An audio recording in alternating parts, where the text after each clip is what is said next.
Greetings to bakers, welcome to Breeze Food and Fun, and today we'll be making this delicious bundt cake. So let's get started. First, you'll need to cream together 1 stick of butter and 3/4 cup of sugar. I'm using this electric hand mixer, and just cream until combined. Pro tip here, make sure your butter is room temperature and not just straight from the fridge. Room temperature ingredients provide your cake with a fluffier texture. Now add 3 eggs to your batter individually. So crack an egg and blend it in until just combined.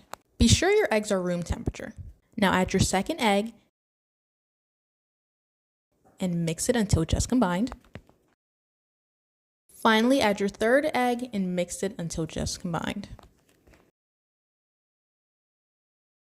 Now it's time for the extracts. Add in 1/4 teaspoon of anise extract, 1/2 teaspoon of almond extract, and 1 teaspoon of vanilla extract. Feel free to leave any of these out if you wouldn't like to add them. And also add 1/2 cup of plain yogurt. This is the one that I'm using. Do not use Greek yogurt for this recipe. Now fold this in using a spatula. Once you're done folding in the yogurt, set the wet ingredients aside and move on to the dry. In a separate bowl, sift in 1 3/4 cup of all-purpose flour or cake flour if you have it. In addition to the flour, sift in 1 tablespoon of baking powder along with 1/4 teaspoon of baking soda. Add in 1 teaspoon of salt along with 1/4 teaspoon of ground nutmeg and 3/4 teaspoon of ground cinnamon.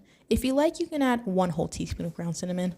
Now using a whisk it well and prepare for the next step. Now it's time to combine your wet and dry ingredients. So what you want to do is add your dry ingredients in thirds. So add 1/3 of the dry ingredients along with 1 cup of milk that you'll add in thirds as well. So add in 1/3 of the milk and whisk that together until just combined. So repeat this process of adding the ingredients in thirds until you use up all of your milk and flour. As you watch me do this, I'll read the verse of the day, which is Galatians 5 verse 16, which states, "I say then, walk in the Spirit, and you shall not fulfill the lust of the flesh."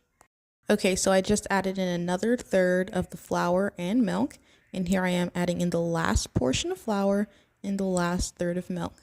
Whisk that in well until combined. And it's okay if your batter is a little thick. This is not a runny recipe. This consistency is fine. If you feel that it is necessary, you can add in 1/4 cup of milk extra. I wouldn't recommend adding any more than that. Here I am preparing my bundt pan. So I added in 1 tablespoon of butter and I'm using the plastic wrapper to distribute it evenly in the pan. Take your time with this step and be sure to cover it thoroughly. In the same buttered bundt pan, I added about 1 tablespoon of flour and tap the edges of the pan in order to evenly distribute the flour. You don't want any gaps because the cake will stick and make it difficult to remove it from the pan, and this is how it should look.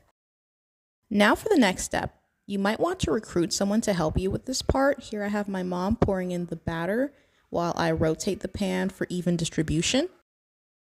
And you want to continue until all of the batter is distributed into the pan.